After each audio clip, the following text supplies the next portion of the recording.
Karibu katika tatu za leo. Msomaji ni mimi Gerard Kadinya.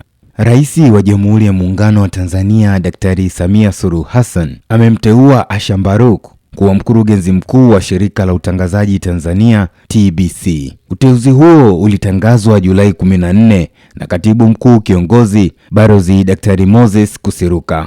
Kabla ya uteuzi huo, Bi Baruku alikuwa mkurugenzi mtendaji wa kampuni ya magazeti ya serikali TSN, na uteuzi huo unachukua nafasi ya Daktari Ayubu Chacha ambaye amemaliza muda wake wa uongozi katika TBC.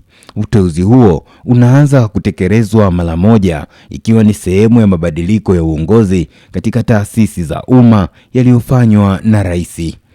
Kimataifa, Marekani imefanya mashambulizi mengine ya anga dhidi ya maeneo ya kijeshi nchini Iran.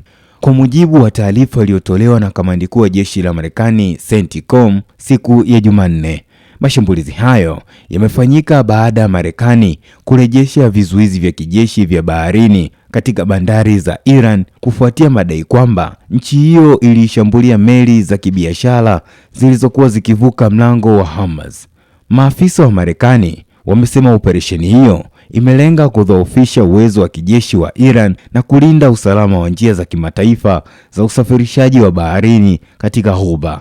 Iran imeyalaani mashambulizi hayo ikisema yanakiuka mamlaka yake ya kitaifa na imeonya kuwa itajibu endapo mashambulizi hayo yataendelea. Mvutano huo umeongeza wasiwasi kuhusu utulivu wa eneo hilo na usalama wa usambazaji wa nishati duniani, huku hali ya uhasama kati ya Marekani na Iran ikiendelea kuongezeka. Na katika michezo, nahodha wa Ufaransa Kylian Mbappe amekosa nafasi ya kucheza fainali ya 3 mfululizo wa kombe la dunia baada ya Ufaransa kufungwa mabao 2-0 dhidi ya Hispania katika nusu fainali ya Jumanne usiku. Licha ya kipigo hicho, Mbappe bado yupo kwenye mbio za kuwania kiatu cha dhahabu cha michuano hiyo baada ya kufunga mabao 8 sawa na nahodha wa Argentina Lionel Messi, huku akiongoza kwa pasi za mabao kwa uwiano wa 3-2. Hispania ilijihakikishia ushindi kupitia penati ya kipindi cha kwanza iliyofungwa na Mikel Oyarzabal